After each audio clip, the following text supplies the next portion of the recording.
Happy Sunday Village!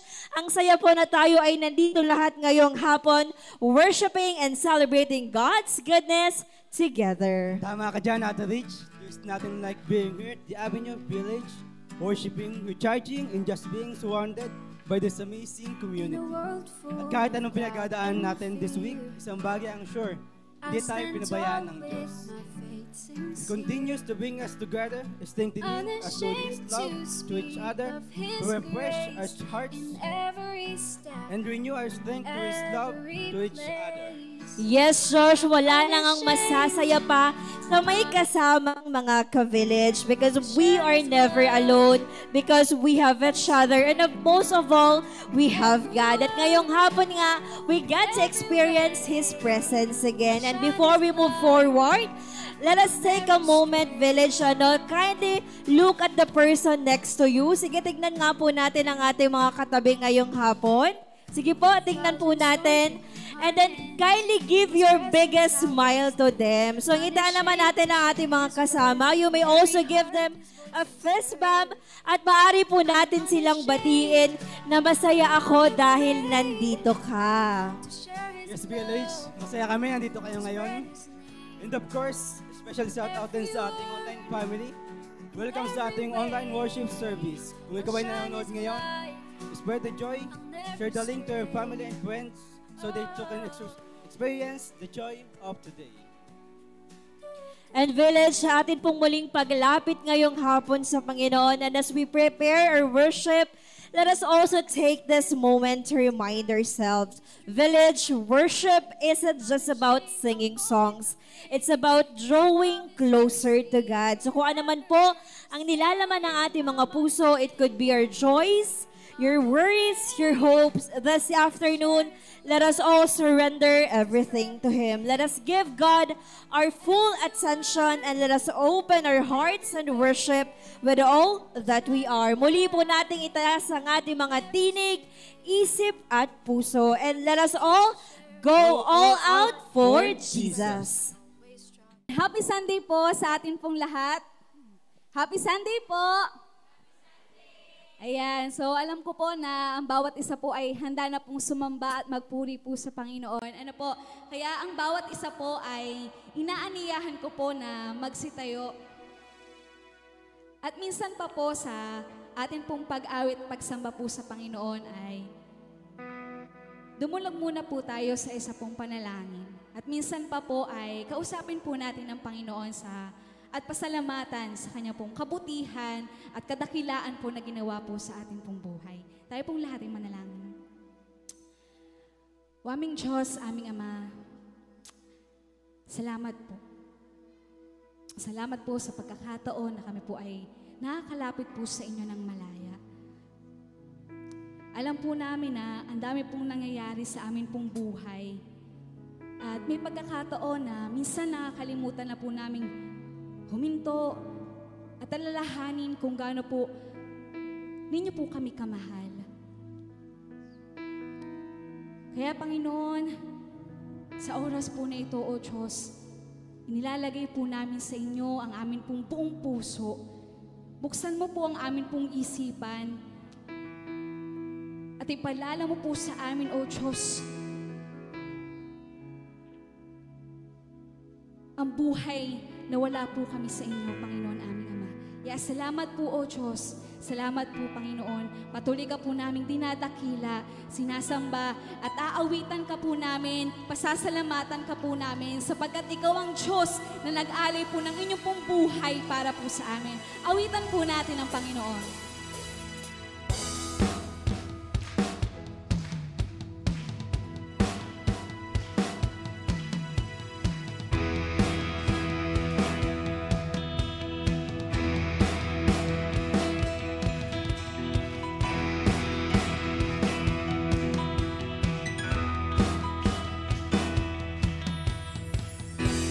Savior, Redeemer, lifting me from the miry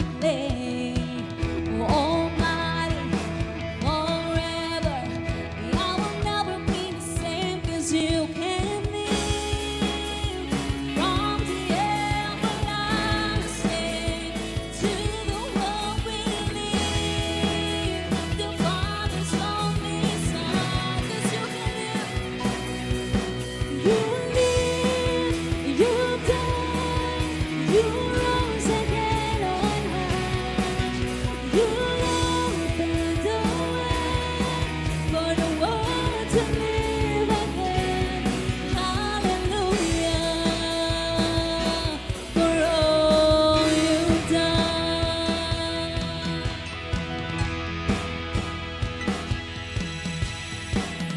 My Savior, Redeemer, lifted me from the miry clay. Almighty, forever, I will never be the same, 'cause you held me from the everlasting to the world believe the Father's only Son. Go Jesus, sing! You live, you died, you rose again on high. You opened the way for the world to live again.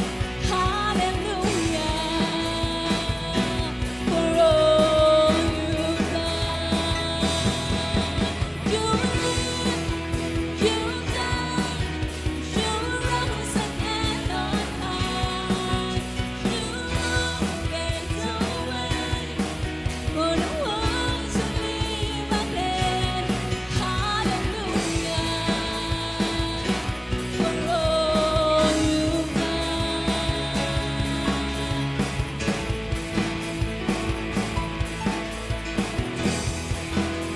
Oh, we worship you, Jesus. We lift up your name and we glorify your name. Thank you for your unfailing love, Jesus, and for your unconditional love. Oh, we worship you. We worship you.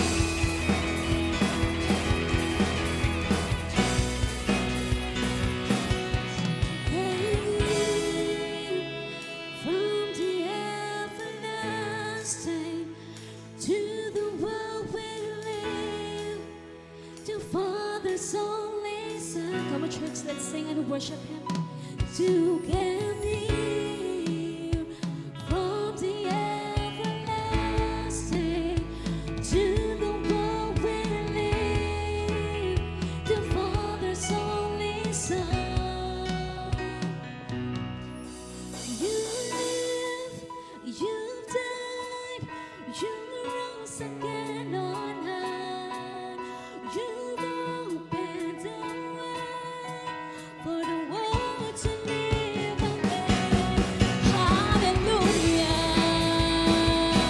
for all you've done.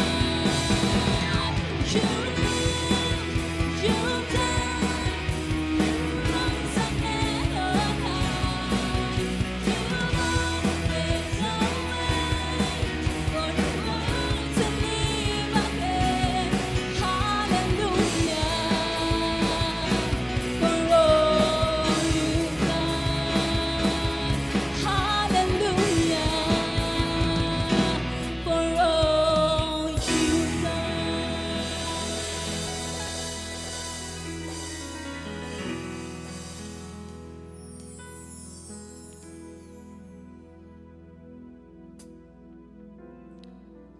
Thank you, Jesus. Sapagkat ikaw nga lamang po ang Diyos na nagmahal po sa amin po ng totoo.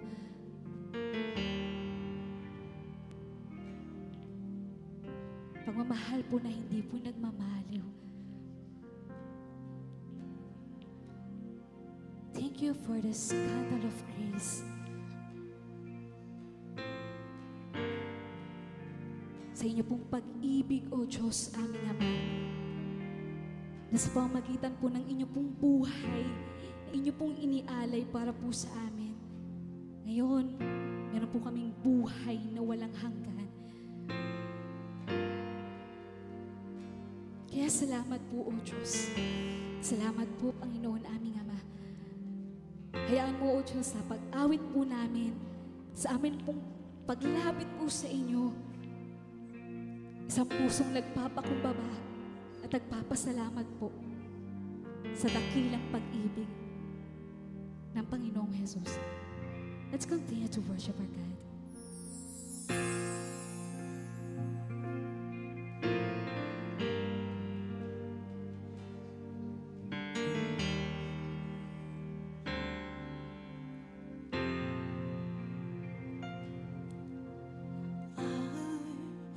was rich. I remember who I was. I was lost, I was blind, I was running out of time. Sin separated, the bridge was far too wide. But from the far side of the chasm, you held me in your side.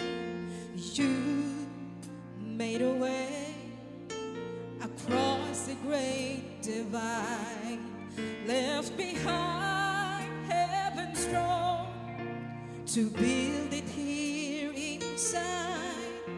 And then at the cross, you paid the debt I owe, broke my chain, freed my soul. For the first time I had hope. Thank you, Jesus, for the blood applied. Thank you, Jesus, it has washed me white. Thank you, Jesus, you have saved my life, brought me from the darkness into glorious light.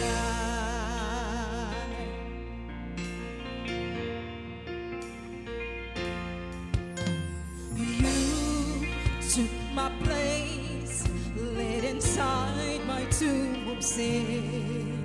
You were buried for 3 days, but then you walked right out again.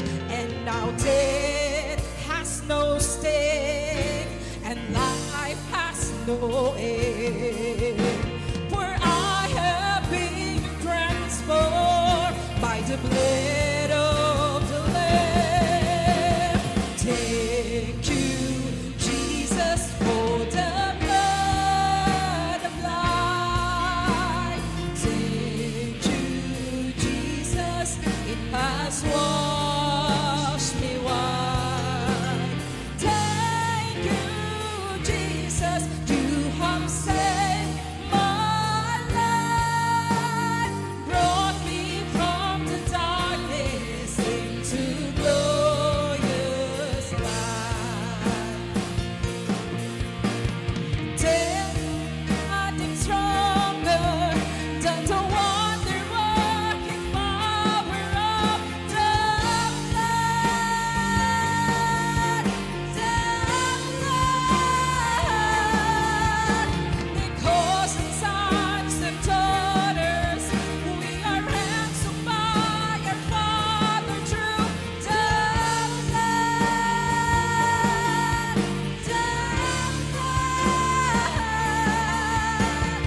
There is nothing stronger than the wonder-working power of the blood. The blood. Because as sons and daughters, we are ransomed by our Father through the blood. The blood. Thank you, Jesus, for the blood applied. Thank you, Jesus, it has washed me white. Thank you, Jesus, you have saved my life, brought me from the darkness into glorious light. Thank you, Jesus. Salamat po.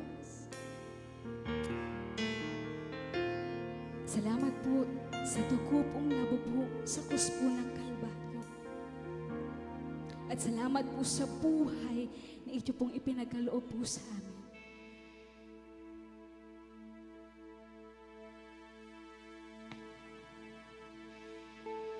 Thank you for your grace. Thank you for your mercy.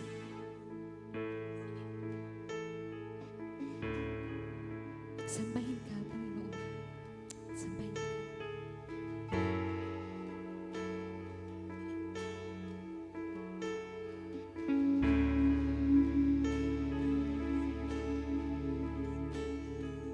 Grace, what have you done? Murdered for me on that cross, accused in absence of wrong. My sin washed away in your blood. So much to make sense of it all. I know that your love breaks my fall. This candle of praise, you died in my place, so my soul will live. Oh, to be like you, give all I have just to know you. Jesus, there's no one beside you. Forever the hope in my heart.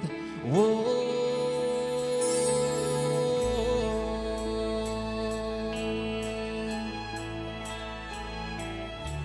Thank you, Jesus.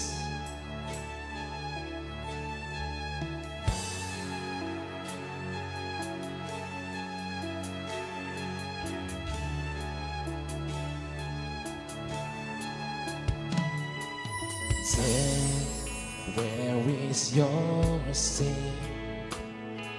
Your power is as dead as my sin.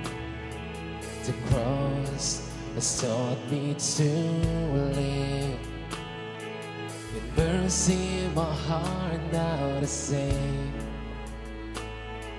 The day and its trouble shall come. I know that your strength is enough. This candle of grace, you died in my place, so my soul will live. Oh, to be like you, give all I have just to know you. Jesus, there's no one beside.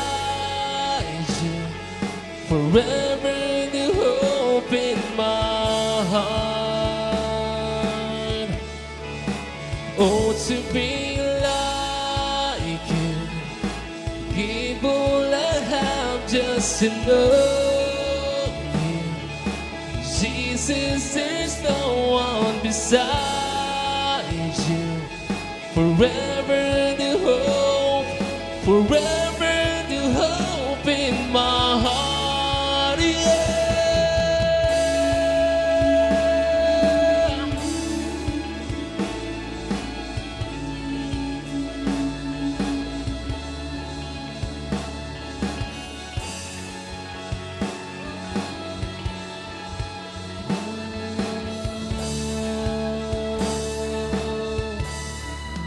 And it's so because of you, Jesus. It's so because of you, Jesus. It's so because of your love. Now my soul will live. Let's all sing to Jesus. Because of you, Jesus, it's so. Because of you, Jesus, it's so. Because of your love, thou my soul will live. And it's so. Because of you, Jesus, it's so. Jesus, it's so because of your love. Now my soul will live, and it's so because of you, Jesus. It's so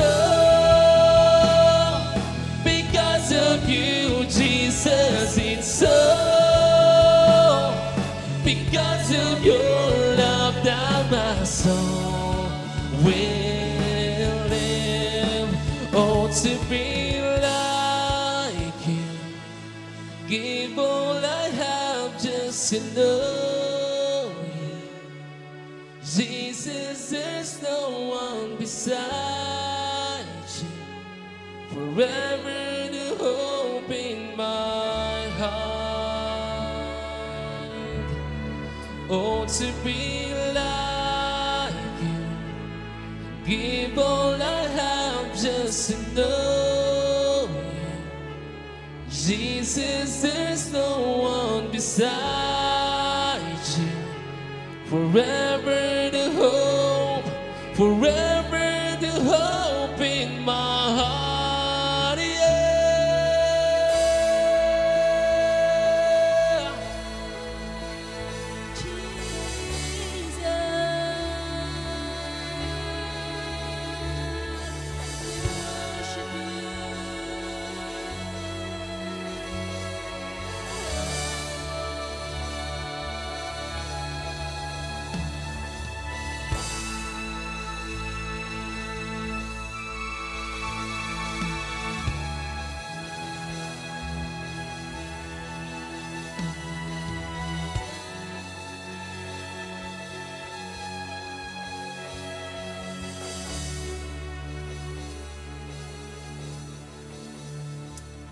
Thank you, Jesus.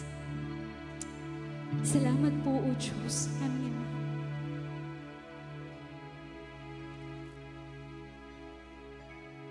Ang buhay po na wala pong kulay po noon.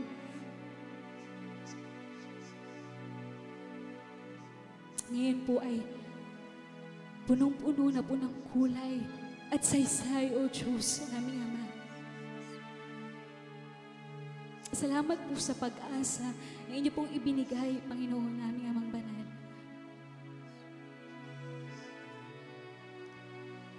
Salamat po, O Diyos, sa buhay na walang hanggan, na magandang regalo po na inyo pong ibinigay po sa amin. Kaya ngayon, O Diyos, malaya po kaming nakakatawag po sa inyo ng Ama, malayo po kaming nakakalapit po sa inyo, Panginoon, aming Amang Banal. Yes, salamat po, O Diyos. Salamat po, Panginoon. Kulang po ang lahat po ng bagay pong ito sa inyo pong ginawa po, Panginoon, sa krus po ng Kalbaryo. Kung paano inyo pong inialay ang inyo pong buhay para po sa amin, aming Ama. Yes, salamat po, O Diyos. Salamat po. Salamat po, O Diyos, aming Amang Banal. Ang alay po namin ay amin pong papuri, ang amin pong samba, ang amin pong pagdakila, ang amin pong pagtatanghal po sa inyo, O Diyos, amin. Sa iyo po namin ibinibigay at sa iyo po namin iniaalay, Panginoon. Salamat po, O Diyos. Salamat po. Sa inyo po namin maingat na binabalik ang pinakamataas na papuri, pagsambat, pagdakila at pasasalamat sa pinakamataas, pinakamatamis sa pangalan ng Panginoong Jesus na aming Diyos at tagapagligtas.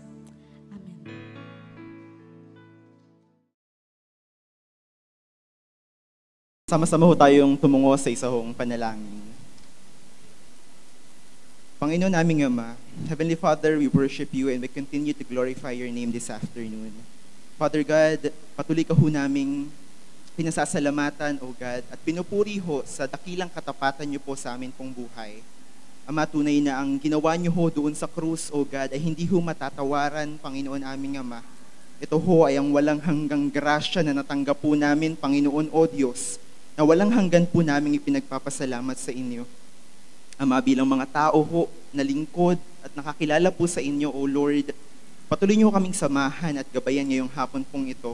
Ikaw ho ang siyang magturo ho sa amin ng mga bagay po, Panginoon, na siyang makapagpapalago at makapagpapalalim ho ng aming pananampalataya sa inyo. Panginoon, wala ho kaming ibang nais sa hapon pong ito, kundi ay ang ikaw po ay maranasan, Panginoon, ang patuloy ka hong masamba at mapapurihan ho sa amin pong buhay, aming Amang Banal. Ama, Panginoon, gumulamang ho ako sa inyong likuran. Sa hapon pong ito, ikaw po ang siyang patuloy na mangusap at magturo, magparanas ho sa mga tao pong naririto. Sa iyo po namin maingat na ibinabalik ang lahat ng papuri at pagsamba sa pangalan ng Panginoong Jesus. Amen at amen. Magandang hapon po sa atin pong lahat.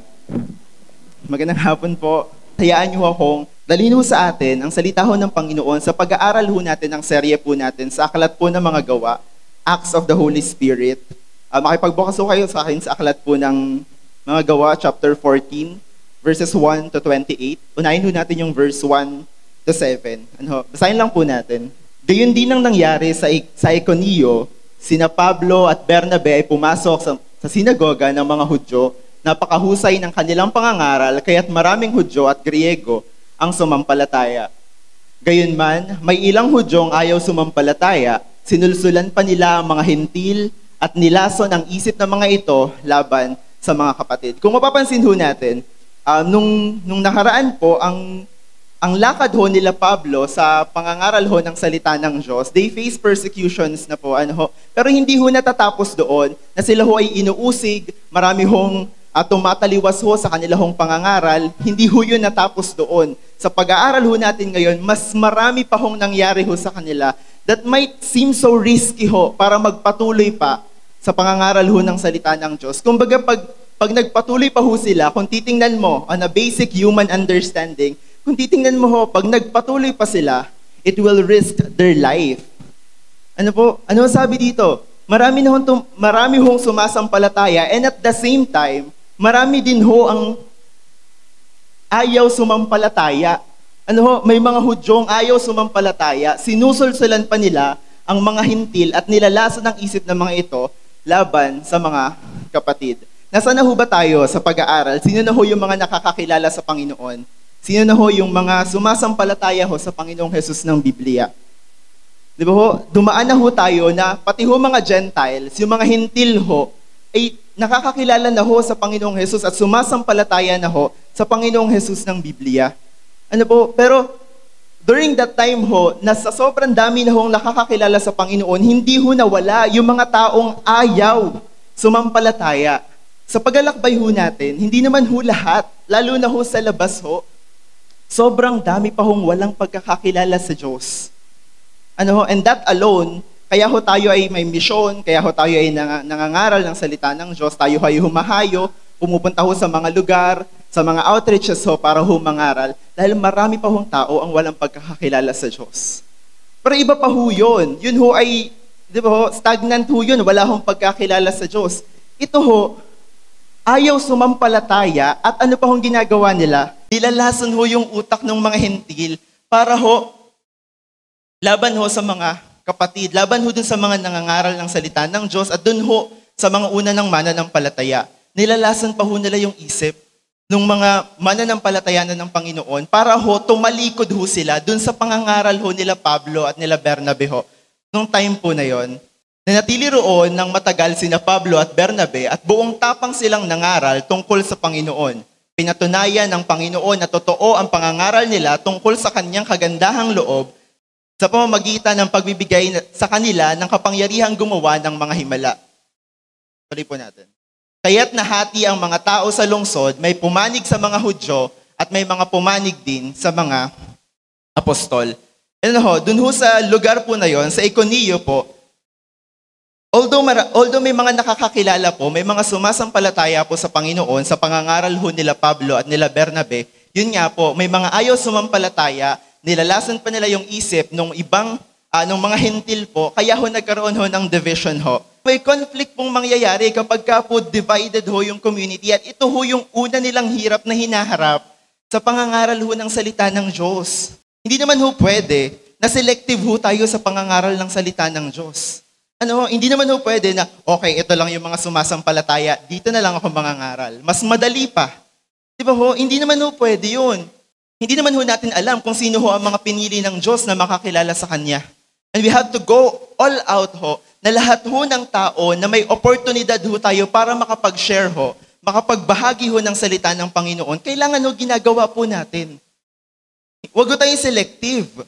Hindi ho dapat tayo nagsiselect lamang ng mga tao na gusto nating sharean, na gusto nating makakilala sa Panginoon. Lahat ho ng tao, kailangan ho nating sharean. Lahat ho ng tao kailangan natin sharean, hindi ho dahil nagpapadami ho tayo, kundi dahil yun ho ang atin pong misyon. Dahil alam po natin sa atin pong mga puso na hindi ho doon sa bilang na yun natatapos ang pagsulong ho ng kaharian ng Diyos sa lugar pong iyon. May mas marami pa hong tao na kailangan hong makakilala sa Diyos, kailangan hong maunawaan ang kapangyarihan ng tunay na Jesus ng Biblia, maunawaan ho ang kapangyarihan ng pagbabago ng buhay ng Diyos. Dahil hindi ho dito natatapos, hindi ho sa atin natatapos lamang ang pagsulong ho ng kaharian ng Diyos. Binalak ng ilang mga hentil at ng mga Hudyo kasama ng kanilang mga pinuno na saktan at pagbabatuhin ang mga apostol. Una ho, nilalason ho nila yung utak ng mga hentil. Tapos nagkaroon na ho ng division dun sa community na may mga naniniwala, may mga ayaw maniwala, may mga gusto na hong manakit. Ito na ho yun. Ano po, sabi ho dito, binalak ng ilang mga hentil at mga Hudyo kasama ang kanilang mga pinuno na saktan at pagbobotohin ang mga apostol. Sabi ko nga po sa inyo, ang ministry ho nila Pablo, nila Bernabe at ng mga unahong mananampalataya ng Panginoong Jesus ay sobrang risky po. It takes risk ho para ho makapangaral ng salita ng Diyos. Pero inyo ho, may magbabalak ang pagbabatuhin. Kaya ano ho ay kinatatakot natin ngayon? Hindi pa naman ho tayo dinudugo sa pag-share ho ng Panginoong Jesus. Hindi pa naman ho tayo dinudugo sa paghayo ho, pagpunta ho sa mga lugar na pinapupuntahan ho sa atin para ho mag-share, mag-Bible study po. Wala pa naman hong nagbabalak na pagbabatuhin ho tayo. Dahil ho nangangaral ho tayo ng salita ng Diyos. Ano po? Nung time ho na yun, may mga nagpaplano na ho, nasaktan ho sila dahil dun sa ginagawa po nilang pangangaral ng salita ng Diyos. Righteous ho na bagay yung ginagawa nila dahil sa pangalan ng Panginoong Jesus.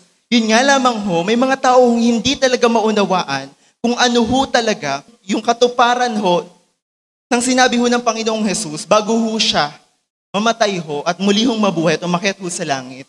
Hindi ho nila nauunawaan yung katuparan ho ng mga bagay na yon. Kaya ho, bago ho sa kanila, yung ganito hong bagay na may nangangaral sa kanila at sumisira doon sa una na nilang paniniwala. Hindi ho nila matanggap eh. Kaya ho, gusto na nilang manakit at saktan ho yung mga apostol ng Panginoon. Subalit nang malaman niyo ng dalawa, sila'y tumakas papuntang Lystra at Derbe na mga lungsod ng Lycaonia at sa mga katratig na lupain. At doon sila nangaral ng magandang balita. They flew out of Iconeo ho dahil it seems so impossible by that time na sumulong ho ang pangangaral ho ng salita ng Diyos. Not that impossible kasi alam naman ho natin ang pagkilos ho ng banal na spirito at pagkilos ho ng Panginoong Jesus sa early churches ho. Pero nagpunta muna ho sila ng Lystra. Kapag ka nagpatuloy ho sila doon, it will further out yung division ho at mas lalo hong imposible na makapag-establish ho ng maganda hong relationship within the community na naniniwala ho sa Panginoong Jesus. Kasi hindi nga ho magpanag-op yung mga tao dun sa community na yon. At maganda ho ang ginawa ng Panginoon. May isang bagay ho na nangyari that seems so simple ho. Kasi nangyari na rin ho ito sa mga nakaraan hong chapters na pinag-aralan ho natin. Sa Lystra may isang lalaking hindi nakakalakad dahil lumpo na ito mula pa nang ito ay isilang. Verse 9 po. Siya'y nakaupong nakikinig sa pangangaral ni Pablo. Nang makita ni Pablo na ang lumpo ay may pananampalatayang siya'y mapapagaling, tinitigan niya ang lumpo. At malakas na sinabi, tumayo ka ng tuwid, lumukso ang lalaki at nagsimulang lumakad.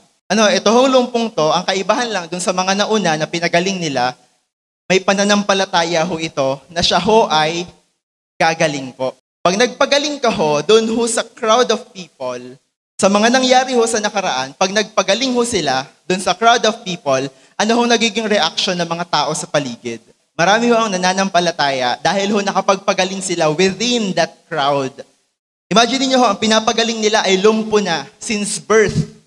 At pag napagaling ho nila yon, madami hong naniniwala at sumasampalataya ho within that crowd na nakakita ho ng pagpapagaling. Ang problema ho nila dito, hindi ho ang Panginoong Jesus ang nakita ng mga tao sa pagpapagaling po nila. Nang makita ng mga taong bayan ang ginawa ni Pablo, sumigaw sila sa wikang Lycaonia na naog sa atin ang mga Diyos sa anyong tao. Nung time ho na to, doon ho sa Lycaonia, ang pinaniniwalaan ho nilang Diyos ay si Zeus po and si Hermes. May templo ho si Zeus doon ho sa labas ho ng Lycaonia na tinayo ho ng mga tao dahil sa pagsamba ho nila kay Zeus. Yun ho ang sinasabi nila, nanaog si Zeus at si Hermes sa anyong tao. ang nakita ho ng mga tao ay hindi ho ang Diyos na pinananampalatayanan ho ni na Pablo. Ang nakita ho nila ay sina Pablo daw po, yung nagkatawang tao ho na Zeus at Hermes po. Conflicting pa rin ho ang ministeryo ho nila Pablo. Hindi ito after ng mga threat ho sa kanila sa Iconeo, ay tapos na ho yung persecution. Although tapos na ho sila dun sa persecution, saglit, natapos saglit, pero may bago ho silang conflict. At bago ho tong conflict, kasi ibang Diyos yung nakikita nila dun sa pagpapagaling nilang ginagawa. We realize that the crowd's reaction is a reminder of the dangers of misdirected praise ho. Tinawag nilang Zeus si Bernabe at si Pablo na may Hermes sapagkat siya ang pangunahing tagapagsalita. Nasa bungad ng lungsod ang templo ni Zeus. Ang pari ni Zeus ay nagdala ng mga toro at mga kwintas na bulaklak sa may pintuan ng lungsod. Nais ng pari at ng mga tao na maghandog sa mga apostol. Nang malaman ito ng mga apostol na sina Bernabe at Pablo, pinunit nila ang kanilang mga damit at patakbong pumagitna sa mga tao.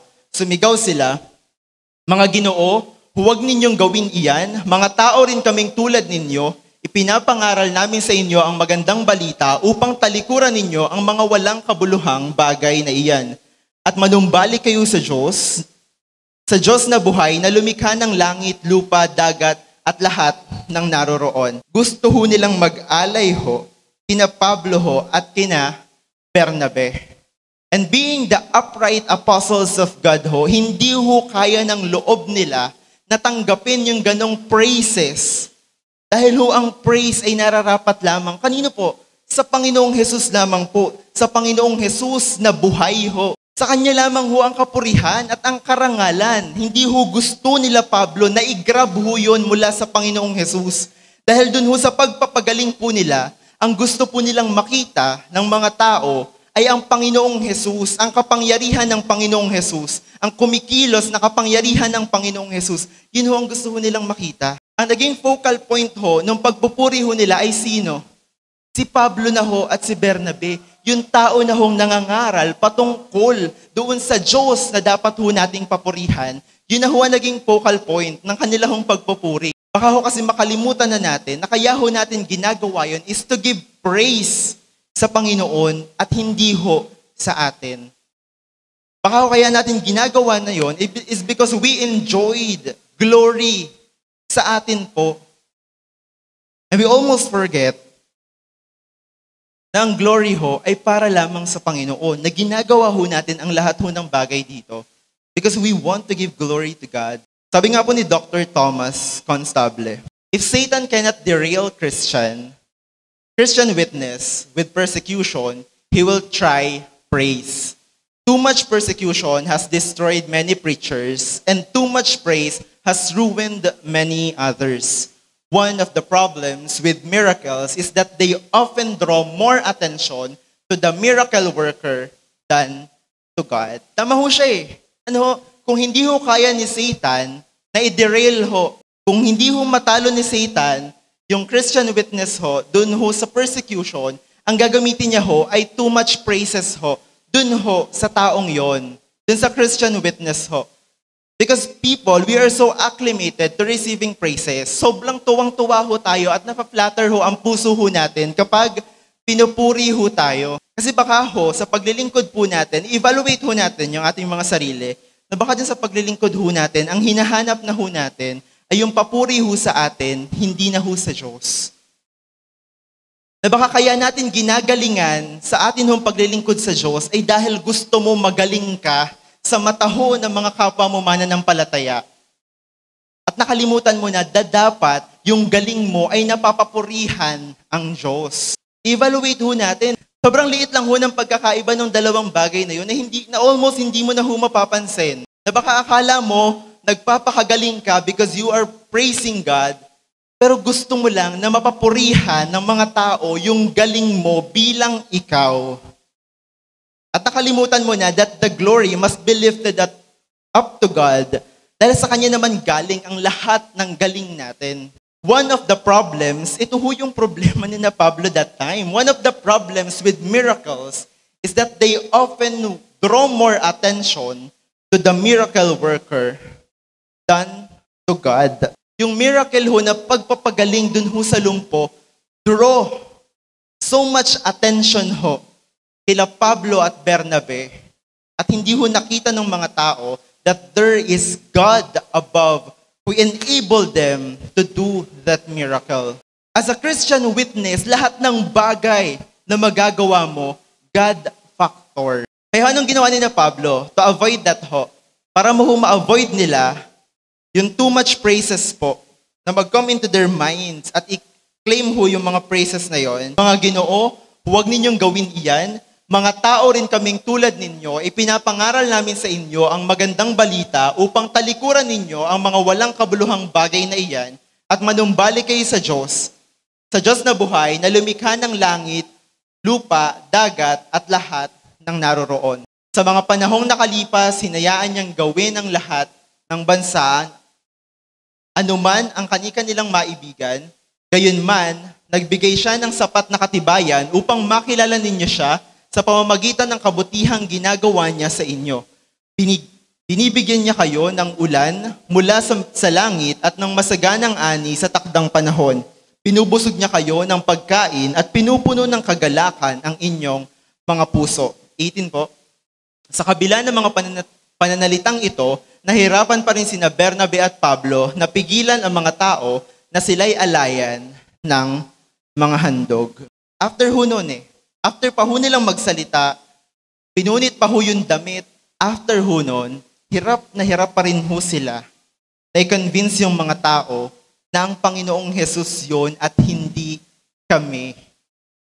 Ganyan ho kahirap ang ministry ho nila Pablo po noon. May persecution na, may threat pa, may gusto pang pagbabatuhin sila, saktan. May ganto pa, na too much praises ho. Nagkahalo-halo na ho yung conflict po nila. Kaya sinasabi nga ho natin, as we walk through our journey in faith ho, sobrang dami hong challenges na kakaharapin po natin. At hindi lang ho iisa ang mukha ng challenges. Hindi lang ho iisa yung mukha ng mga dapat ho natin kaharapin. Kasi maaaring kung sa'yo persecution, yung sa iba too much praises, yung sa iba naman hong death threat, iba-iba ho ang mukha ng challenges. And you have to really take risk ho. Para makapagpatuloy ho tayo, you have to really offer your life so much na kaya mo na hong i-risk yung mga bagay sa buhay mo to fulfill ho God's mission. Dito nga ho, hirap na sila eh. Kaya yung hirap ho natin ngayon, valid ho yun. Kasi even in the earliest church, imagine niyo ho, nakakapagpakita pa ho sila ng himala noon. Live miracle ho, noon. Hirap pa rin ho silang i-convince yung mga tao to believe in Jesus Christ, the Messiah. How much more? Ngayon din ho eh. It's just the same thing. Na sobrang hirap hong ipakilala ang Panginoong Jesus sa mga tao ho. Especially doon ho sa mga taong blinded by their religion. Na ang paniniwala namin ay ganito, isinilang na kaming ganito at mamamatay kaming ganito. Ang misconception ho kasi lagi nila na pag sumama ka dyan, pag naniwala ka dyan, magpapalit ka na ng religion. Mako-convert ka na. Yun yung misconception eh. Kaya hirap po silang tanggapin. Hirap po silang tanggapin na merong tunay na Jesus ng Biblia. Take a note of that. Tunay na Jesus ng Biblia. Dahil marami hong Jesus na silang itinuturo at pinaniniwalaan. But yung ituturo mo sa kanila, yung isi-share mo sa kanila ay tunay na Jesus ng Biblia. And they are so close-minded and blinded by their faith in their religion, kaya hirap din ho tayo na ipakilala sa kanila ang Panginoong Jesus. Now the invitation for us, ang lagi hong paalala ho sa atin is to go and make disciple. Ipangaral mo ang salita ng Panginoong Jesus. Kasi hindi nga ho siya madali eh. You have to take risk para magawa mo ho yun.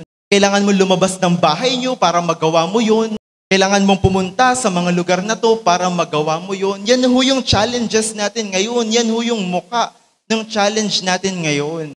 Hindi na ho siya mahirap ngayon eh. Yung puso na lang ho natin, yung nagpapahirap doon. Yung puso na lang ho natin na ayaw sumunod sa Panginoon, yung nagpapahirap po doon. Yung puso na lang ho natin na ayaw humakbang sa misyon, yung nagpapahirap noon. At isa ho yung muka ng challenge pagdating ho sa pagsulong ho ng pangangaral ng salita ng Diyos. Isang mukha ho ulit yun eh. Yung puso ho, yung kalaban mo. Ngunit may mga Hudyong dumating doon mula sa Antioquia at Iconeo. Sinulsulan nila ang mga taga-Listra laban kay Pablo, kaya't siya'y pinagbabato nila. Pagkatapos, siya ay kinaladkad nila sa labas ng bayan sa pag-aakalang siya'y patay na. Pero unstoppable ho sila. Sa ministry ho nila, unstoppable po sila eh. Hindi ho sila napigilan. Sa pangangaral po ng salita ng Diyos, hindi ho sila napigilan ng death threat. Pinagbabato ho, hindi rin ho sila mapipigilan yan. Kaya ano hong takot ho natin? Ano hong takot ho natin na humayo at ipangaral ang salita ng Diyos? Ano yung takot po natin na lumabas ho ng atin ho mga comfort zone para ho ipangaral ang salita ng Diyos? Ito hong mga to pinagbababato na pero hindi ho tumitigil.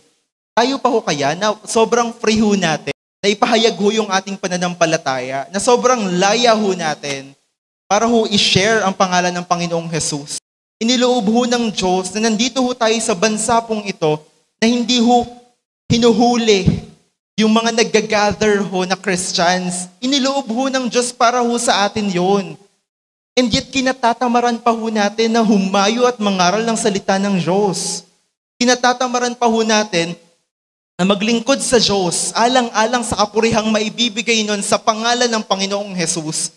Kinatatamaran pa ho natin at kinamumuhian pa ho nating mamuhay ng ayon ho sa buhay na ipinakita ng Panginoong Jesus sa atin. And we dare to choose the life na malayo ho sa Diyos.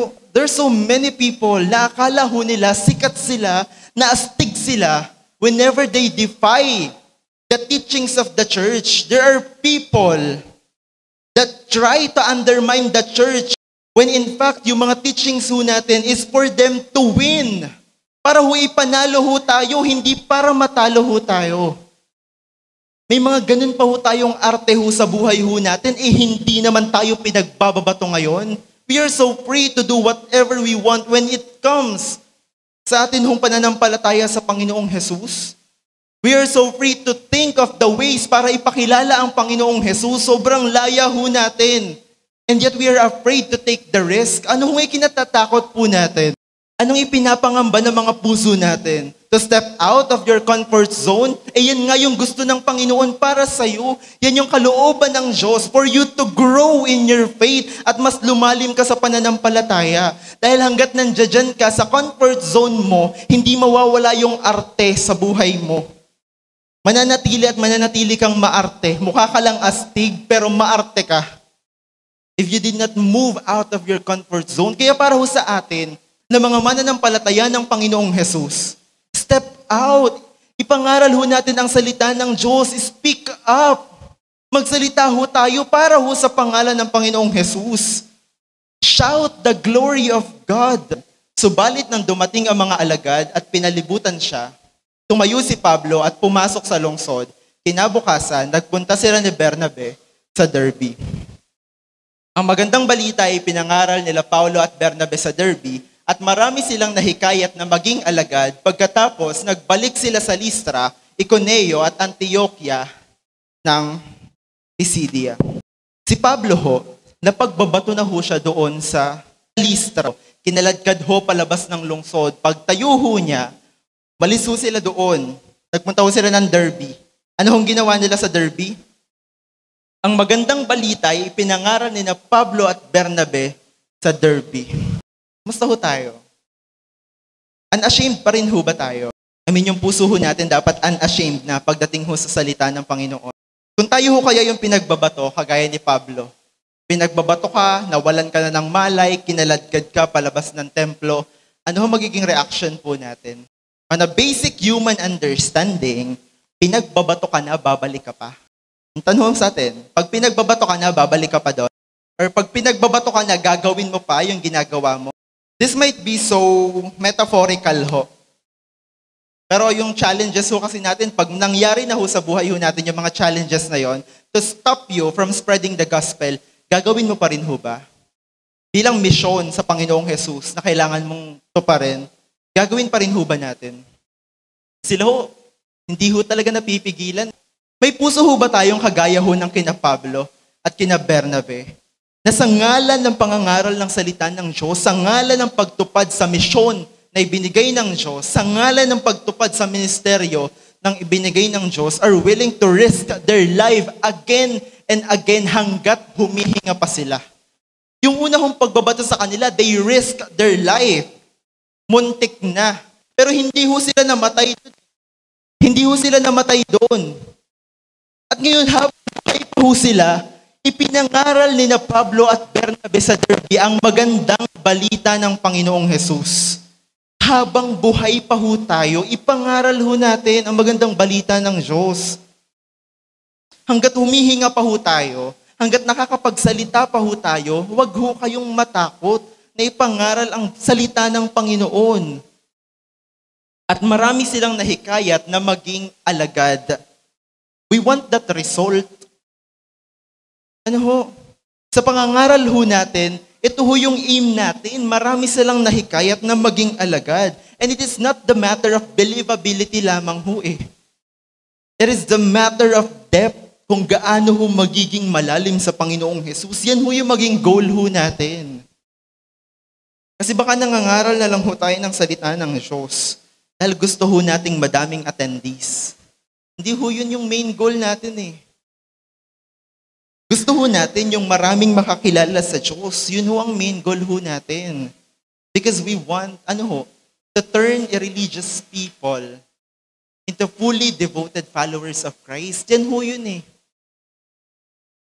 Hindi lang ho basta dumami yung nag-a-attend dito. Kung hindi rin naman ho malalim, aalis din naman ho yun eh. But we want to turn them into fully devoted followers of Christ. Mga taong totoong nakakilala sa tunay na Jesus ng Biblia. Sabi ho ni Erwin McManus, you are not fully alive until you're willing to risk everything for what matters most.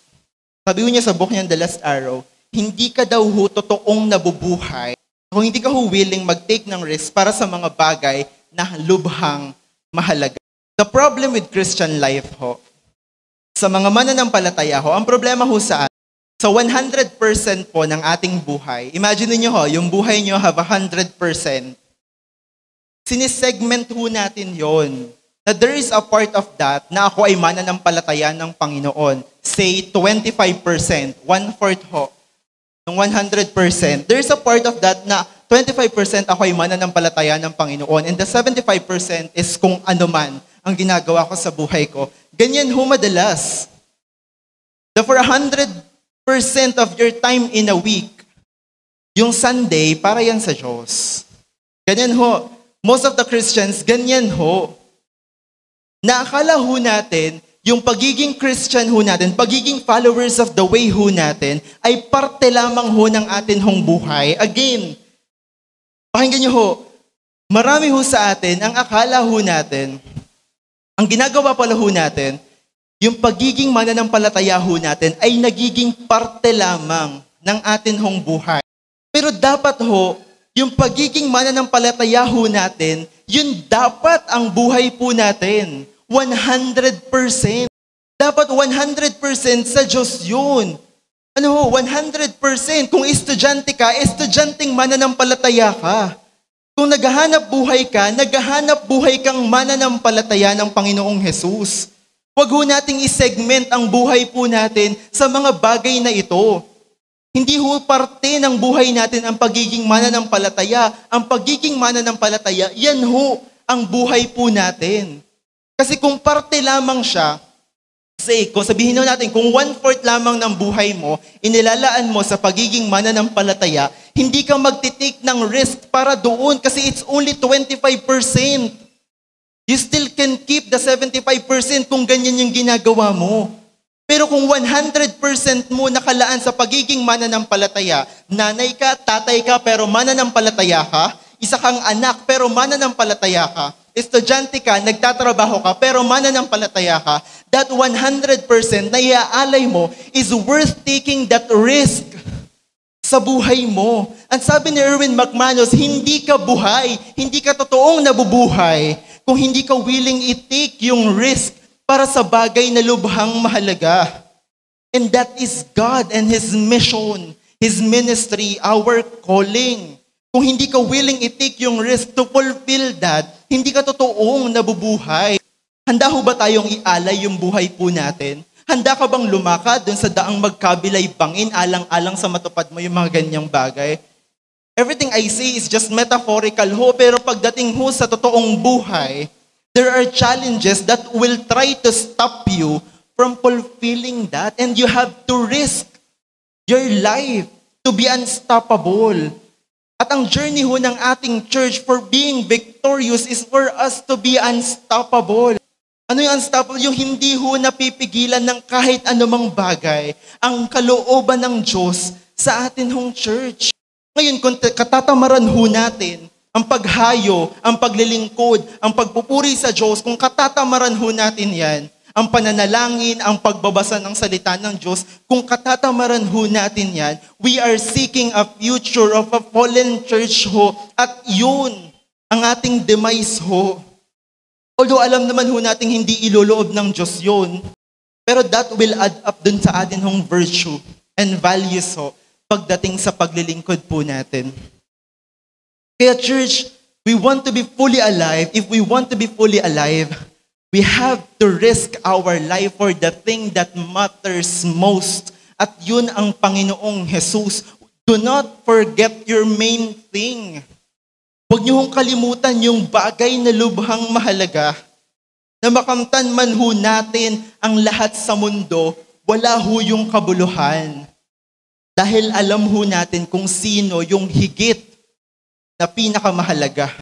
Sabi ho dito, the Apostle Paul teaches us that in times of hardship and persecution, we are called not to retreat, but to press on.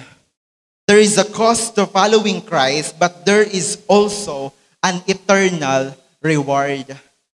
Again po, we are called not to retreat, but to press on. There is a cost to following Christ, but there is also an eternal reward. Sa pagre-risk ho natin, may cost ho yun.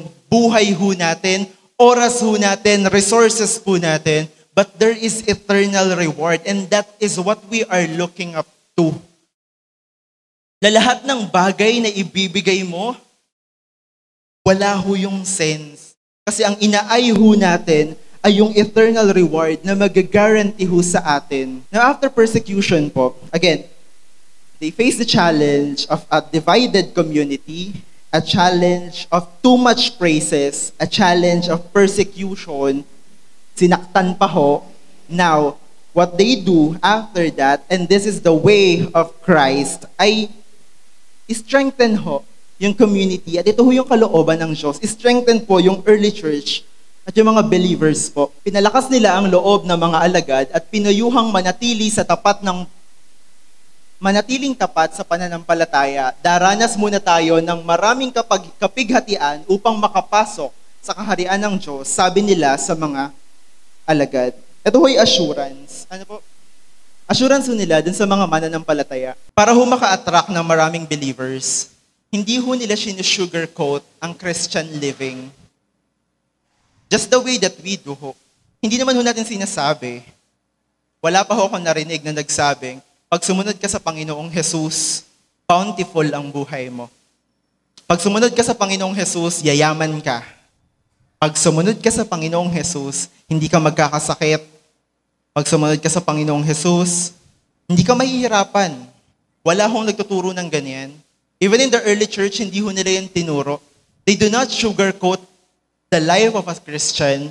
Hindi ho nila pinagmukhang masaya ang buhay ng isang Kristiyano sa pamamagitan ho ng pagsasabi ng mga ganong bagay. They tell the reality.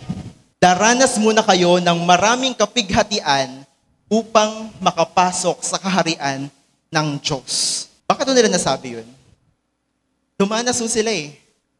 Alam ho ni Pablo at ni Bernabe, 10 na mga apostol ng Diyos, naranasan ho nila first hand kung gaano kahirap ang pagsunod sa Panginoong Hesus. Kung gaano kahirap ang pagsulong ng kaharian ng Diyos during the early church po. Naranasan nila yan first hand. Kaya masasabi ho nila yun, na daranas muna kayo ng maraming kapighatian. And even in the church ho, ngayon, sa atin ho, bilang mga mananampalataya ng Panginoon, we are so acclimated by the saying na hindi madali ang buhay Kristiyano. Totoo ho yun eh. Hindi ho talagang madali ang pagsunod ho sa Panginoong Hesus. Sobrang dami hong hirap na pagdaraanan mo para subukin ho yung pananampalataya ho natin. Ngayon ang tanong ho sa atin, are we willing to stand firm ho sa atin hong pananampalataya? The work of a minister is not to make people feel comfortable in their sin, but to point them to grace of God, transform their life. Ang misyon ho natin bilang mga nakakilala sa Panginoon ay ipakilala ang Panginoong Hesus sa maraming tao. Hindi ho ang misyon ho natin ay mag-invite ng maraming tao para marami ho tayo. Hindi ho quantity ang pinag-uusapan natin dito. Mag-i-invite ho tayo dahil gusto ho natin na maraming tao ang makakilala sa Panginoong Hesus. Hindi ho tayo nag-i-invite dahil gusto ho natin na magmukhang marami tayo. Tandaan ho natin yun.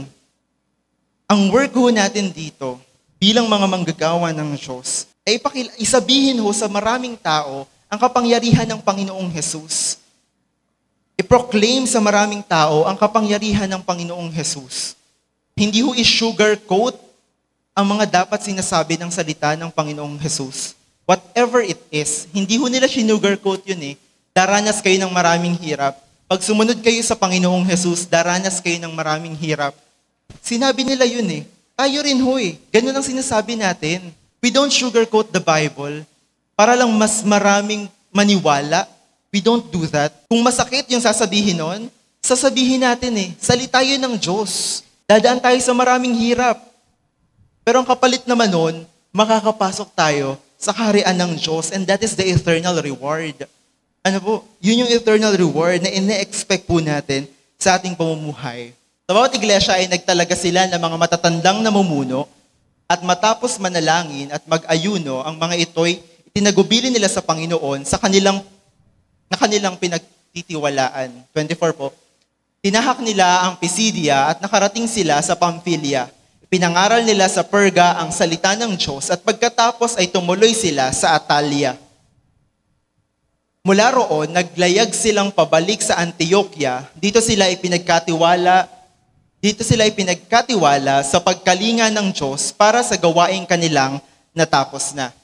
Pagdating sa Antioquia, tinipon nila ang mga kaanib sa iglesia at isinalaysay ang lahat ng ginawa ng Diyos sa pamamagitan nila at kung paanong nagbukas siya ng pagkakataon sa mga hentil upang ang mga ito'y sumampalataya rin at matagal silang nanatili roon kasama ng mga alagad.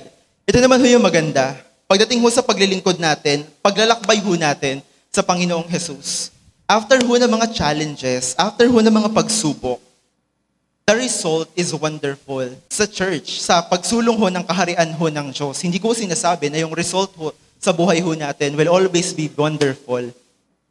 Pag dumaan ho tayo sa mga pagsubok, sa ngalan ng Panginoong Hesus, madali hong sabihing victorious ho tayo kapag victorious yung nangyayari sa buhay natin. Mahirap ho sabihing victorious ho tayo kapag taliwas ho dun sa mga bagay na gusto nating mangyari yung nangyayari. Mahirap ho yun. Now, ang invitation ho sa atin ng Panginoon is that despite these challenges, anuman hong muka ng pagsubok ang maranasan po natin. Persecution man yan, heartbreak man yan, pagkalugi, pagkatalo, pagkabigo, failure, anuman hong pagsubok yung pagdaanan po natin, ang Diyos ho ay tapat magpakailan pa man. Ang Diyos ho ay tapat mula noon sa early churches until now at sa habang panahon ho. Tapat ho ang Diyos sa buhay po natin. At yun ho yung panghahawakan po natin eh. For us to take that risk for us to step out and be bold. Kaya ang title natin ngayong hapon pong ito ay Unstoppable, Boldness in Adversity po. Church, ang lakbayin natin for being victorious ngayong taon po is for us to be unstoppable. Because when we are unstoppable, we are victorious. So, unstoppable hindi dahil magaling ka. Unstoppable hindi dahil matalino ka. Unstoppable hindi dahil ikaw yung pinakamagaling within that room. Unstoppable dahil hindi napipigilan ang kalooban ng Diyos na mangyari sa buhay po natin. Unstoppable tayo dahil walang anumang puwersa ang nakakapigil sa kalooban ng Diyos para mangyari sa kanyang mga mananampalataya tapat na tinawag ng Panginoong Jesus. Now that we know that we are all unstoppable and we have that power of being bold in times of adversity, ano ba hong takot natin? Ano ba hong ikakatakot natin para magpatuloy po sa paglalakbay sa Panginoon? Ano ba hong takot po natin for us para bitawan yung mga bagay na pinabibitawan na sa atin ng Diyos? Ano pa hong takot natin when our focus is on Christ? Pag ang focus na lang ho natin ay sa Panginoong Jesus, we see nothing but Jesus. Hindi na ho natin pinapansin yung mga nasa paligid po natin. Whatever it may be, ang focus ho natin ay ang Panginoong Jesus. I remember this story. May isang student sa isang classroom na inutusan ng teacher niya na kumuha ng isang basong tubig, puno. Kailangan niyang ikutin yung buong classroom nila nang walang natatapon doon sa baso. Ngayon, sa una niyang pag-ikot, ang nakikita niya, magulo yung classroom, may ingay yung mga kaklase niya, may nagkokopyahan sa gilid, may nagkukwentuhan doon sa kabilang gilid. Madami siyang napapansin within that room. Ang ending, maraming natapong tubig sa pag-ikot niya. But the next time, ang sabi ng teacher niya, itry mong umikot nang dyan ka lang nakatingin sa basong yan. Nakaikot ho siya nang walang natatapon. Kasi dun lang siya nakafocus habang umiikot siya. What does that tell us sa atin hong buhay? When you are walking in faith, pag ang focus mo ay sa Panginoong Jesus, everything else does not matter. It may matter a bit, pero hindi na yun yung main thing mo. Nasa pag sa Panginoon ka na nakafocus, anuman ang sabihin ng maraming tao, anuman ang makita mong ginagawa ng ibang tao, wala ka nang pakialam doon. Ang focus mo ay ang Panginoon para mapulfill mo yung mission. This is far more than circling a classroom na hawak yung baso ng tubig. Mas malaki pa ho yun kumpara doon. Example lang yun. But in life, you have to keep yourself focused sa Panginoong Jesus.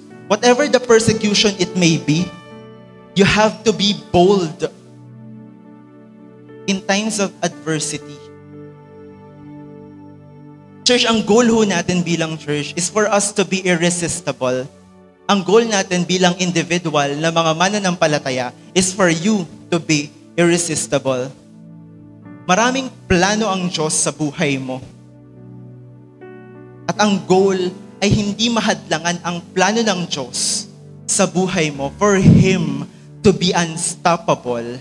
And if that happened, Jesus Christ is victorious. Kasi nangyayari ang kalooban niya sa ating buhay. At ngayon sa paglalakbay natin, mas tumble ka man, madapa ka man,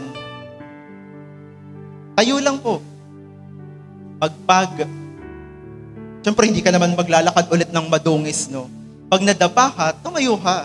Tapos magpagpag ka, tapos lumakad ka ulit. Tumakbo ka ulit. Di ba ho?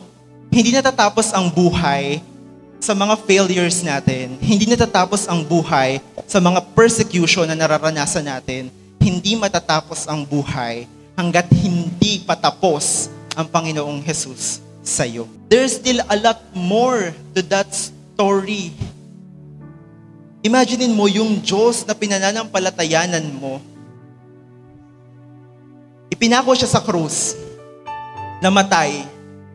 Hindi yun natapos doon. After 3 days, nabuhay ang Panginoong Jesus.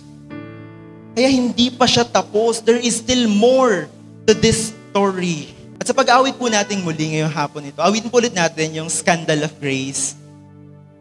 Because that speaks a lot about us po, bilang mga mananampalataya.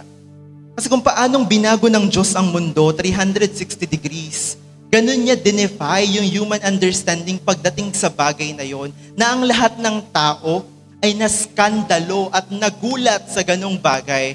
Imagine niyo, isang Diyos, anak ng hari ng lahat ng hari, walang kasalanan ang tutubos sa kasalanan ng mga taong makasalanan.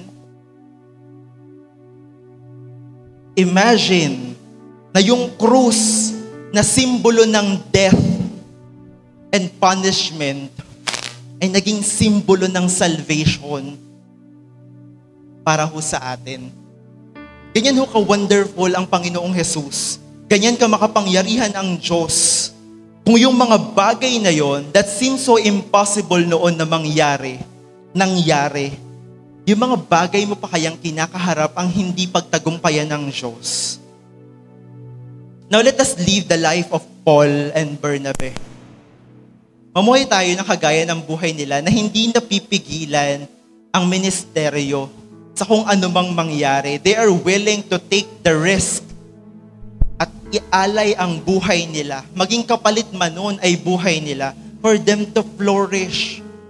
For the people to flourish and to go deep sa pananampalataya nila sa Panginoon. Because no matter what happened, ang pangako ng Diyos sa atin is the eternal life na magdaan ka man sa mga dilim ng buhay, hindi ka naman pinapabayaan ng Diyos. At doon palang panalo na tayo. Kaya huwag na tayong matakot. Go and make disciple. Fulfill that mission that God has given us. Nang sa gayon magkaroon tayo ng ganap na understanding at malalim na pagkaunawa sa totoong kapangyarihan ng Diyos. Kasi hindi ko masasabi sa inyo kung gaano kalala, kagalakas ang kapangyarihan ng Diyos. Okay, sasabihin ko, makapangyarihan ang Panginoong Jesus, pero hindi mo siya mauunawaan ng buong buo kung hindi mo mararanasan na ganun nga makapangyarihan ang Diyos. Kaya whatever may happen, anumang kaharapin po natin, let's be unstoppable. Let's be bold in the face of adversity, disregarding the crowd, disregarding everything, disregarding ang mga bagay. Tayo pong lahat ay tumayo.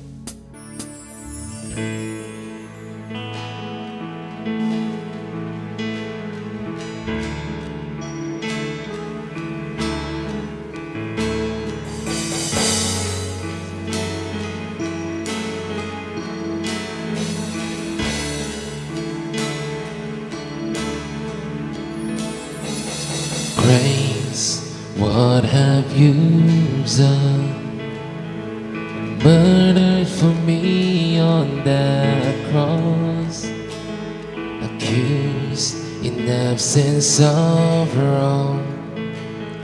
Sin washed away in your blood. Too much to make sense of it all. Know that your love breaks my fall. This candle of grace, you died in my place, so my soul will live. Oh, to be like you, give all I have just to know you. Jesus, there's no one beside you. Forever the hope in my heart. Whoa.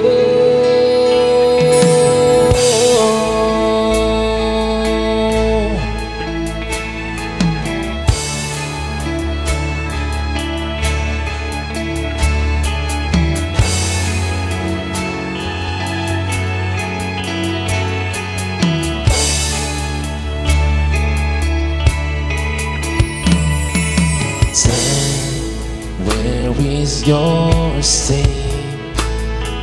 Your power words as dead as my sin. To cross has taught me to live. In mercy my heart now to sing. The day and its trouble shall come. I know that your strength is enough. This candle of grace, you died in my place, so my soul will live. Oh, to be like you, give all I have just to know you. Jesus, there's no one beside you. Forever the hope in my heart. Oh, to be like you, give all I have just to know you. Jesus, there's no one beside you. Forever the hope, forever the hope in my heart.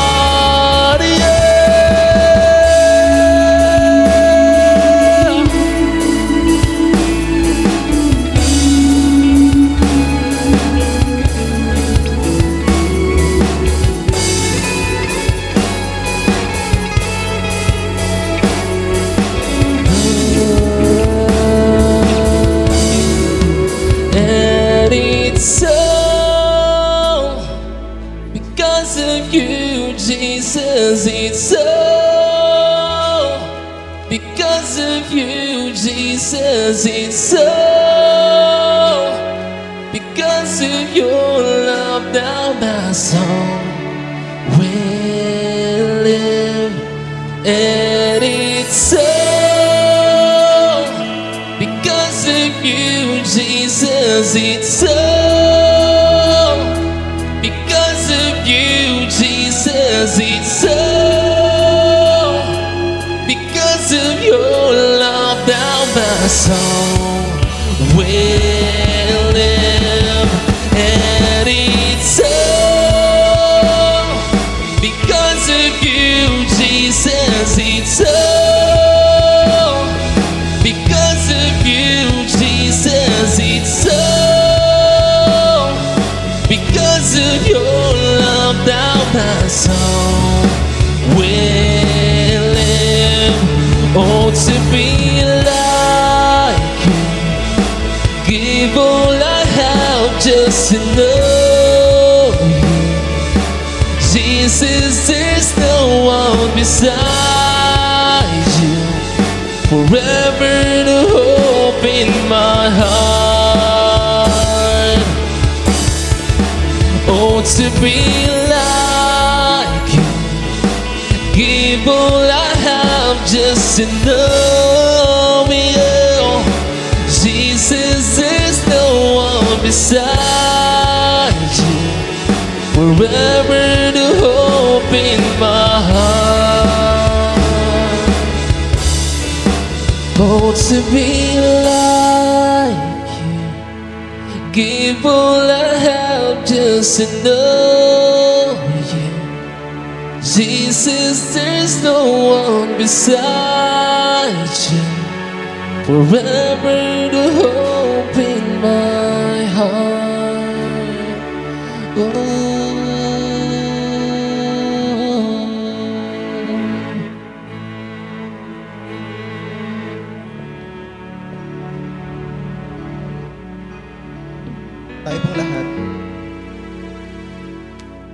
Tayo pong lahat ay manalangin. Lumapit ho tayo sa Panginoon. Aming Diyos na banal, Panginoon naming lahat, Diyos na lubhang makapangyarihan ng aming Panginoong tapat magpakailan paman. Ang Diyos na namatay doon sa krus ng Kalbaryo upang igawad sa amin ang kaligtasan, Panginoon. Ang Diyos na punong-puno ng kahabagan, Panginoon, na kahit kami hindi karapat-dapat, O God, ay inako mo bilang mga anak mo, Panginoon, aming Amang banal. Ama, itinataas ka ho namin sa hapon pong ito, O God. Itinatanghal ho namin ang iyong pangalan, Panginoon, O Lord. Na Panginoon, sa lahat po ng amin pong ginagawa, ang makita ho ay ikaw, Panginoon, O God. Sa lahat po, Panginoon, ng aming mga lakad, Panginoon, ikaw ho ang siyang makita at mapapurihan at maparangalan, Panginoon, O Diyos, sa aming Ama. Hindi ho kami, Panginoon, O God. Ama, ang nais ho namin, Panginoon, ay ikaw at wala na pong iba, Panginoon, O God. For when we have you, Jesus, we surely have everything, Panginoon. And we want to go boldly, Panginoon, aming Amang Banal, to say to all of the earth, Panginoon, na may Diyos kaming pinananampalatayanan at ang Diyos namin ay kayang magbago ng buhay, Panginoon aming Ama. Ama, wala hong ibang nais ang aming mga puso kundi ang manahan ka po rito, Panginoon o Diyos aming Ama. Magparanas ka ho sa amin ngayong hapon pong ito, Panginoon o Diyos, sa aming Amang Banal. Maranasan ho namin, Panginoon, ang iyong pag-ihaka po sa amin, Panginoon o Diyos, aming Ama. And Father God, we thank you, O God. We are extremely grateful, Panginoon o Diyos, sa mga bagay ho na ginagawa niyo po sa amin, Panginoon. For we know that this process takes time, Panginoon o God. Dumaan man kami, O Lord, sa mga bagay na mukhang imposible, Panginoon o Diyos. We believe, Father, that you will see us through, Panginoon o God. Sabi niyo sa inyong salita, Panginoon, that even though we walk through the darkest valley of shadow and death, Panginoon, we will fear no evil, Panginoon, because you are with us, Panginoon, aming Amang Banal. And with that confidence, O God, we have that power, that boldness, Panginoon, to step out and proclaim your greatness and your glory to all of the people, Panginoon, O Lord, aming Amang Banal, nang hindi ho natatakot, nang hindi ho nag-aaksaya ng panahon, Panginoon, aming Diyos, aming Amang Banal. You set this mission on us, Panginoon, and we hope, Father, that you will finish it on us, Panginoon, aming Amang Banal. Ama, salamat ho sa pag-asa, Panginoon o Diyos, aming Ama. Salamat sa pag-asa mo hong ibinibigay sa amin sa bawat paggising ho namin sa umaga, Panginoon, hanggang sa pagtulog ho namin sa gabi, Panginoon, aming Ama. Ama, ang pag-asa niyo ho, Panginoon, ang nagkakaloob ho ng assurance ho sa amin. Yet whatever may we do, Panginoon o Diyos, pangahawakan ho namin ang pag-asa ho sa inyo, Panginoon aming Ama, sapagkat ikaw ay Diyos na makapangyarihan, Panginoon aming Amang Banal. Salamat, Panginoon o God, sa biyaya ho ng buhay, Panginoon aming Ama, na nakakapagpatuloy ho kami sa lakbayin, Panginoon o God, and let us understand, Jesus, na sa bawat paggising po namin, sa bawat araw, O God, baon ho namin ang misyon na ibinigay mo po sa amin to fulfill each day of our lives, Panginoon, na hanggat humihinga po kami, magpapatuloy ho kami, Panginoon, O God, na lumalakad ho sa kabutihan at sa katapatan po sa inyo, Panginoon, O Lord, aming Amang Banal. Salamat, Panginoon, sa mga tao ho na ibinigay niyo sa amin to make this journey bearable, Panginoon, O Lord. We are just sheep, vulnerable, Panginoon, O Lord, aming Amang Banal. Wala hong kalaban-laban in this battlefield without you, Panginoon, O God. But in your presence and in your power, Panginoon, you give us these relationships, Panginoon, O God. You give us this family, this village, Panginoon, O Lord, na magiging katuwang at kasama po namin sa paghahayo at paglalakbay, Panginoon, to make all of the challenges bearable, Panginoon, O God. Nagaano man ho kahirap ang pagdaanan po namin, we have a village na patuloy hong sumasamba at nagpupuri ho sa inyo. that will keep on keeping on, Panginoon, O God. Ano man ho ang mangyari, ano man ho ang kaharapin, Panginoon, aming Diyos, aming Ama. Amalikaan niyo ho kami, Panginoon, ng isa hong puso na kagaya ho ng kay Pablo, Panginoon, O Diyos, aming Amang banal, na humarap man ho sa napakarami hong persecution, Panginoon, but remained standing firm in faith, Panginoon, and does not abandon the mission, Panginoon, O Lord. Ayaan niyo ho, Panginoon, na mga persecution na to ang maging motivation ho namin to continue to triumph over life, Panginoon, O God. Salamat ho, Panginoon, O Lord, sa iyo pong salita ngayong hapon pong ito, Panginoon, aming Ama. Salamat o sa mga buhay na dinala mo ho rito, Panginoon, O Diyos, aming Amang banal.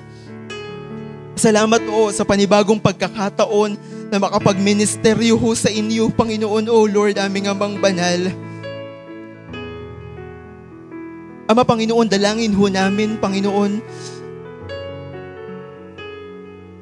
na maunawaan ho namin ng malaliman, Panginoon, O Diyos, ang pagiging victorious po namin, Panginoon, O God. Na the victory lies hindi ho dahil panalo ho kami sa marami pong bagay, but that victory lies in you dahil hindi ho napipigilan ang pagkilos mo ho sa amin pong buhay, Panginoon. The victory lies in you, Panginoon, O God, dahil nagtatagumpay ang mga plano mo sa aming buhay, Panginoon. And we believe, Father, that your plans are great, Panginoon, O God, and it will not forsake us, Panginoon, O Lord, aming Amang banal. Ama, sa patuloy ho namin paghayo, Panginoon, O God, ang makita ho namin, Panginoon, sa amin hong paglalakbay ay ikaw. Ang mag-focus ho kami ay walang iba kundi sa iyo, Panginoon, aming Diyos, aming Amang banal. That before we get so busy on the kingdom, Panginoon, maging busy po muna kami sa King, Panginoon, aming Diyos, aming Amang banal. Dahil apart from you, we can do nothing, Panginoon, aming Diyos, aming Amang banal. At wala ho kaming maipagmamalaki sa harapan mo, Panginoon, O Diyos. Dalangin ho namin, Panginoon, na sa kaibuturan ho ng aming mga puso, makita ho namin, Panginoon, ang kapangyarihan mong nagbabago ng buhay sa amin, Panginoon, and allow us to live a life, Panginoon, na ikaw ho ang inuuna, Panginoon, sa lahat ng bagay. Ikaw ho ang inuuna sa lahat ng desisyon, Panginoon, aming Diyos, aming Amang banal, at allow us to make decisions that will consider you, Panginoon, O Diyos, aming Amang banal.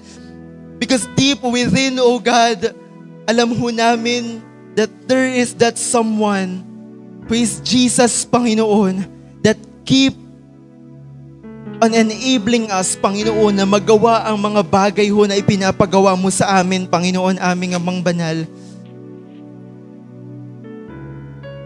And Father, invite us to a life, Panginoon, that is just like you, Panginoon, O God. Invite us to a life that walk towards you, Panginoon, O Lord. Invite us to a life that despise turning back, Panginoon, aming Diyos, aming Amang banal. So that in all the ways that we do, maparangalan ho namin ang iyo pong pangalan, Panginoon, aming Diyos, aming Ama. Ama, katatagpuin mo lamang ho ang bawat isa po sa amin, Panginoon. Katatagpuin niyo ho ang The Avenue Village, Panginoon, aming Diyos, aming Ama. Sa amin hong mga life group, Panginoon, O Diyos, katagpuin niyo ho ang bawat isa. Sa mga pagtitipon ho, para ho sa inyong pangalan, katagpuin niyo ho at iparanas ang inyong presensya, Panginoon, O God. Sa amin ho mga personal na paglapit at pananalangin ho sa inyo, katagpuin niyo ho kami, Panginoon, aming Diyos, aming Ama, at dinggin ho ang panalangin at iyak ho ng aming mga puso, Panginoon, aming Diyos, aming Amang banal. And what we pray, Jesus, heartfully, Panginoon, aming Diyos, aming Amang banal, is for us to become unstoppable, Panginoon, O God, for us to become irresistible, Panginoon, that we stand bold in times of adversity, Panginoon, aming Amang banal, and there's no force in the name of Jesus Christ that will undermine the going of the church, Panginoon, O God. Let this church be irresistible, Panginoon, aming amang banal, that the only focus is you and the mission that you have given us, Panginoon, O God. Don't let us be derailed, Panginoon, ng mga bagay ho na walang kabuluhan, Panginoon, aming Diyos, aming Ama. Give us a heart just like Paul, Panginoon, na makamtan man namin ang lahat ng bagay sa mundo, Panginoon. Wala itong kabuluhan, Panginoon, kumpara sa lalong mahalaga, Panginoon, aming Diyos, aming Ama. At iyon po ay ikaw, Panginoon, O Lord, aming Amang Banal. Salamat po, Panginoon, salamat po. Tingin niyo ho ang bawat isa sa kanilang mga panalangin. Pagkaloob niyo ho ang kahilingan ng bawat pusong lumalapit ho ng tapat sa inyo, Panginoon, aming Ama.